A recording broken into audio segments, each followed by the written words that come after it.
नमस्कार, मैं हूं श्रीनारायण तिवारी और आप देख रहे हैं नेशनल न्यूज। एक तो पिछले 2 साल से कोरोना ने पूरे देश के बच्चों के भविष्य को अंधकार में डाल दिया है।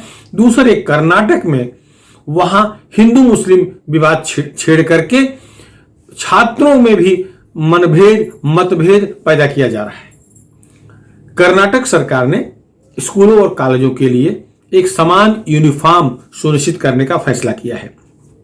सरकारी स्कूलों में, सरकारी कॉलेजों में निश्चित एक निर्धारित यूनिफॉर्म सबको पहनना आवश्यक बना दिया गया है। बाकायदे इसके लिए अध्यादेश जारी हो चुका है। प्राइवेट कॉलेजों को यह सुविधा दी गई है, वो चाहें तो सरकार द्वारा निर्धारित किए गए ड्रेस कोडों में से, यूनिफॉर्म्स में से कोई एक यूनिफॉर्म अपने कॉलेज के लिए निर्धारित कर लें। लेकिन जो भी निर्धारित करेंगे उसमें किसी भी धर्म की बू नहीं आनी चाहिए, किसी भी धर्म का अपमान नहीं होना चाहिए। सरकार ने कई तरह के ड्रेस बना करके निर्धारित करके दिए हैं, इनमें से किसी को निजी स्कूल चुनें। और सरकारी कॉलेजों में, स्कूलों में निर्धारित हो चुका है, सुनिश्चित हो चुका है कि कौन सा यूनिफॉर्म, कौन सा ड्रेस रहेगा। 3 साल पहले जब ये कानून पर अमल करने का प्रयास हुआ तब भारी विरोध हुआ। विशेष रूप से मुस्लिम लड़कियां इसका विरोध की। खैर, तब सरकार थोड़ा रुक गई और मामला आज और कल पे टाल दिया गया। अब 1 जनवरी से सरकार ने यह फैसला किया है कि सबको ड्रेस में ही कॉलेज आना है, स्कूल आना है। कर्नाटक एजुकेशन एक्ट 1983 की धारा 133 के तहत आदेश जारी किया है, जिसमें किसी भी छात्र को बिना यूनिफॉर्म, बिना निर्धारित सुनिश्चित यूनिफॉर्म के कॉलेज परिसर में प्रवेश देने पर रोक लगा हुआ है। इसका विरोध 6 लड़कियों ने, मुस्लिम लड़कियों ने उडुपी के कॉलेज में किया। पहली बार वो हिजाब पहन के आई, कॉलेज में आई तो कॉलेज प्रशासन ने रोक दिया, नियमानुसार रोक दिया, क्योंकि प्रशासनिक आदेश था। बाहर बैठी वो, फिर आंदोलन शुरू हो गया, वो वहीं धरना देने बैठ गई। इसके विरोध में दूसरे दिन बड़ी संख्या में लड़कियां हिजाब पहन के स्कूल में आई, जिन्हें कॉलेज ने अंदर लेने से मना कर दिया। ये हो गया काले बुर्का, काला हिजाब मामला। इसके बाद भगवा ब्रिगेड भी आगे बढ़ गया। भगवा ब्रिगेड जो बच्चे हैं, वो छात्र गमछा लेकर आ रहे हैं भगवा कलर का, और छात्राएं भगवा स्कार्फ लेकर आ रही कॉलेज में। दोनों शक्ति प्रदर्शन का रूप ले लिए। आज स्थिति कर्नाटक की ऐसी हो गई है कि पूरे राज्य में यह आग फैल चुकी है। हर कॉलेज, हर स्कूल में जहां पर मुस्लिम और हिंदू दोनों बच्चे पढ़ रहे हैं, आपस में मतभेद हो गया है, मनभेद हो गया है, नारे लग रहे हैं। यहां तक कि मंगलवार के दिन कई जगह पुलिस को आंसू गैस के गोले फोड़ने पड़े हैं, लाठियां भाजनी पड़ी हैं, दंगा की स्थिति बन गई। इससे राज्य सरकार ने, कर्नाटक सरकार ने 3 दिन के लिए सारे शैक्षणिक संस्थानों को बंद करने की घोषणा कर दी। मामला सीधे सीधे हिंदू बनाम मुस्लिम बनता नजर आ रहा है, जो एकदम से गलत है। शैक्षणिक संस्थानों में, स्कूल, कॉलेजों में यह भावना पनपनी ही नहीं चाहिए। इस भावना को पनपने देना ही नहीं चाहिए था।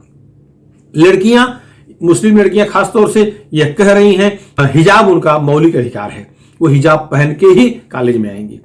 सरकार ड्रेस कोड के पक्ष में है, स्कूल प्रशासन ड्रेस कोड के पक्ष में है, जिसे समान बच्चे दिखें, उनमें अंतर, उनमें भेद न निर्माण हो सके। ठीक है, प्रशासन जो कर रहा है वो दूरगामी परिणाम को देख कर रहा है, एकता, भाईचारा, समरसता बनाने के लिए कर रहा है। लेकिन वहां जो राजनीतिक दल हैं वो उसमें समरसता के दूध में खटाई डालने का काम कर रहे हैं, वो आग लगाने का काम कर रहे हैं, वो मुस्लिम लड़कियों को भड़काने का काम कर रहे हैं। जिस तरह से मंगलवार को जगह जगह सैकड़ों की संख्या मुस्लिम लड़कियां प्रदर्शन करती दिखी, वो देख करके लग रहा है कि वो लड़कियां, छात्राएं, स्कूल पढ़ रही, कॉलेज पढ़ लड़कियां अपने मन से नहीं आई हैं, उनके पीछे राजनीतिक चाल है, लोग उन्हें प्रेरित करके भेज रहे हैं। कोर्ट में गई हैं, खंडपीठ कृष्ण दीक्षित जी के यहां मामला चल रहा है। उन्होंने मंगलवार को सुनवाई किया और कुरान की पुस्तक मांगा है, और सरकार से भी कहा है कि क्या 2 महीने तक हिजाब पहनने की इजाजत दे सकते हो, कि संविधान के तहत कोर्ट चलता है, भावनाओं के तहत नहीं। अर्थात अगर हिजाब भावनात्मक मुद्दा है, भावनिक मुद्दा है तो उसके अनुरूप कोर्ट का फैसला आएगा, ऐसा कहना मुश्किल है। संकेत यही दिख रहा है। अगर ड्रेस कोड प्रशासन ने तय किया है, उन बच्चियों को भी ड्रेस कोड पर अमल करना चाहिए। ड्रेस कोड सुनिश्चित करने से पहले सारे वैज्ञानिक राय ली गई होगी, वैज्ञानिक तर्क पर विचार किया गया होगा। ऐसे ड्रेस कोड बने होंगे जिनमें लड़कियों के को अधिक सुविधा हो, उनको देख करके कोई राक्षस नराधम कुछ अन्य न सोच सके। ऐसा कुछ सरकार ने सोच कर फैसला किया होगा। केवल मुस्लिम बच्चियों के लिए नहीं, हिंदू बच्चियों के लिए भी फैसला हुआ होगा। तो बच्चियां तो सब सामान्य हैं, सब कॉमन है, सबकी हैं। तो उन मुस्लिम लड़कियों से भी मेरा अनुरोध होगा कि वो इस पर भी विचार करें कि ड्रेस कोड जो यूनिफॉर्म प्रशासन ने, शासन ने, सरकार ने या कॉलेज ने तय किया है, उसमें क्या बुराई है। अब बात करते हैं जो भगवा गमछा लेकर के जय श्री राम का नारा लगाते हुए प्रशासन को मजबूर कर रहे हैं कि उनको भी प्रशासन कॉलेज में ले। प्रशासन ने अभी तक यही निश्चित किया है कि जो ड्रेस कोड या यूनिफॉर्म में नहीं आएगा उसको कॉलेज के अंदर नहीं लेंगे। तो चाहे वो हिजाब में आए तो भी नहीं लेंगे, चाहे वो भगवा गमछा लेके आए उनको भी नहीं लेंगे। खैर, ये मामला इतना बिगड़ा कि जगह जगह प्रदर्शन हुए, सड़क जाम हुई, पुलिस को फायरिंग करना पड़ा। यह कदार उचित नहीं है। हिजाब बनाम भगवा नहीं होना चाहिए, बुर्का काला बुर्का बनाम भगवा गमछा नहीं होना चाहिए। यह देश की एकता के लिए ठीक नहीं है। और नेता लोग लड़े कटे मरे वो अलग बात है।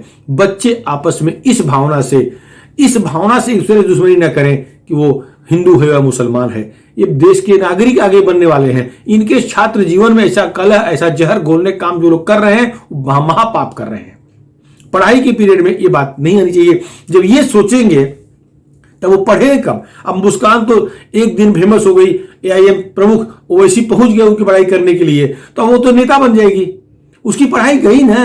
एक सुशिक्षित लड़की जो शायद डॉक्टर, इंजीनियर, IAS, IPS बन सकती थी, शायद उसकी पढ़ाई बर्बाद हो गई, अब वो नेता बन जाएगी। ठीक है, नेता में सफलता मिल सकती, लेकिन भारत का नुकसान हुआ ना। एक सभ्य लड़की, जो एक मेधावी लड़की जो देश के लिए कुछ कर सकती थी, अब वो नेता बनकर क्या करेगी राम जाने। जिस तरह से और नेता लूट खसोट मचाए हैं, वैसे वो बेचारी उसी में शामिल हो जाएगी। तो ये नुकसान हुआ देश का। और इन सारी बच्चियों से जो गमछा लेके आ रही भगवा या हिजाब पहन के आ रही हैं, उन दोनों से कि वो अभी उनके पढ़ने का मौका मिला है। पहली बात तो कोरोना ने पूरा बर्बाद कर दिया 2 साल। किसी तरह से कॉलेज खुल रहे हैं, स्कूल खुल रहे हैं, कोरोना की तीसरी महामारी रुकी है, तो बचा हुआ समय जो है शैक्षिक वर्ष कितना महीना बचा है, उस समय का सदुपयोग करें, पढ़ाई करें। नेतागिरी करना होगा तो पूरा जीवन पड़ा है, अभी बर्बाद न हो। अभी बर्बाद होने की आवश्यकता नहीं है। वैसे मामला कोर्ट में गया है। इसमें राहुल गांधी तो ट्वीट करने से बाज नहीं आएंगे, उन्होंने ट्वीट कर दिया, इसका सीधा भाजपा और गैर भाजपा से जोड़ दिया है। राहुल गांधी कहते हैं भाजपा का एजेंडा है वो निजी आजादी भी खत्म करना चाह रही है भाजपा। राहुल गांधी जी हैं, वो तो जब मुंह खोलेंगे तो ऐसे कुछ उगलेंगे, उसमें कोई संदेह नहीं है। वहां के मुख्यमंत्री बसवराज बुम्बई पूरी जनता से, राज्य की जनता से अपील कर रहे हैं, राज्य के बच्चों से अपील कर रहे हैं, कोर्ट का फैसला न आ जाए, जो नियमानुसार यूनिफॉर्म है उसी यूनिफॉर्म में कॉलेज जाएं, शांति बनाए रखें। खैर, मुख्यमंत्री रूप में उनको यही करना चाहिए, वो कर रहे हैं। कांग्रेस उसमें जरूर मजे ले रही है, AIM उसमें जरूर मजे ले रही है, लेकिन कुल मिलाकर के इन राजनीतिक मजा लेने वालों में बच्चों का भविष्य खराब हो रहा है। बच्चों का जीवन कष्टमय होता दिख रहा है, क्योंकि उनकी पढ़ाई ऐसे ही बर्बाद हुई है। आगे भी पढ़ाई नहीं होगी तो जीवन में क्या कर पाएंगे।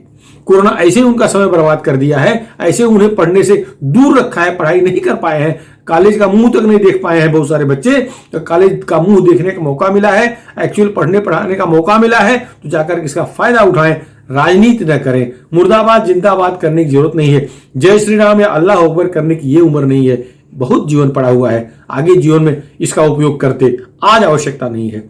शैक्षणिक कार्यकाल में शिक्षा ही होना चाहिए, शिक्षा ही ग्रहण करना चाहिए, शिक्षादान ही होना चाहिए, लेकिन नहीं, ये राजनीति वाले वहां भी आग लगा रहे हैं। कांग्रेस के पूर्व CM जो सिद्धरामैया हैं, वो भी आरोप लगा रहे हैं भाजपा पर कि भाजपा इस तरह का माहौल बिगाड़ रही है। 5 राज्यों में चुनाव हैं, तो ये भाजपा काला बुर्का, भगवा स्कार्फ, हिजाब और भगवा गमछा, ये मुद्दा निकाल करके उन 5 राज्यों में पार्टी का एजेंडा चलाना चाह रही है।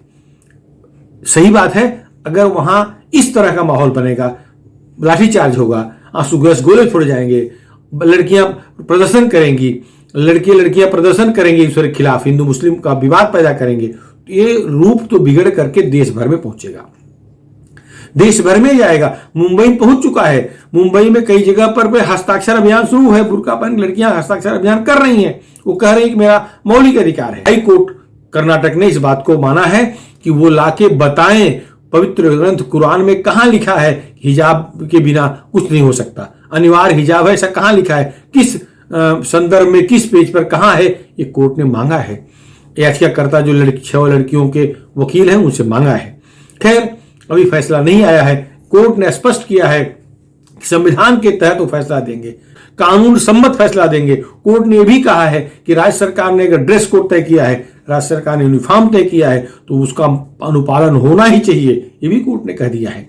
थोड़ी सी नरमाई दिखी है कि वो राज्य सरकार से कोर्ट ने पूछा है कि क्या 2 महीने के लिए ये जो ड्रेस कोड है या जो यूनिफॉर्म है इसमें शिथिलता दी जा सकती है क्या, अर्थात अगर लड़कियां हिजाब पहन के आ रही हैं तो उनको पहनने की परमिशन मिल सकती है क्या, ऐसा भी मत व्यक्त किया हुआ है। खैर अंतिम फैसला भी आना बाकी है, सुनवाई शुरू है। 3 दिन तक के लिए स्कूल कॉलेज बंद है। माहौल तनावपूर्ण है छात्रों के स्तर पे, माहौल तनावपूर्ण। आम जनता ज्यादा प्रभावित नहीं है, जहां जहां कॉलेज है वहां की जनता भले प्रभावित होगी, बाकी इसका रिपरकशन और राज्य में कहीं नहीं है। मुंबई में जरूर दिख गया, देश में कुछ भी हो, विश्व में कुछ भी हो, उसका असर मुंबई में दिखता है। यहां दिख गया, हस्ताक्षर अभियान करने वाली बुर्काधारी महिलाओं ने शुरू कर दिया है। खैर उसका क्या फायदा होगा, क्या नुकसान होगा, कोर्ट के निर्णय पर पता चलेगा। लेकिन मेरा यह मानना है कि इस तरह के विवाद बच्चों के स्तर पर नहीं होना चाहिए। इस तरह के विवाद जो इस विवादों को जो हवा दे रहे हैं वो मूर्खता कर रहे हैं, ऐसा मेरा मानना है। शांति बनाने का प्रयास सबको करना चाहिए। बच्चे हैं, इनको उतना ज्ञान थोड़ी है, भड़क सकते हैं, भड़काने का काम कोई नहीं करना चाहिए। फिलहाल इस मुद्दे पर इतना ही। आपको हमारा वीडियो पसंद आया हो तो आप इसे शेयर करें।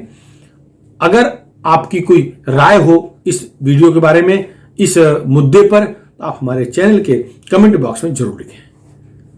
और हां, यदि अभी तक आप हमारे चैनल नेशनल न्यूज चैनल को सब्सक्राइब न किए हों तो सब्सक्राइब जरूर कर लें, जिससे राष्ट्र से जुड़े जिन मुद्दों पर हम वीडियो बनाए और पोस्ट करें वो आपको तत्काल मिल जाए।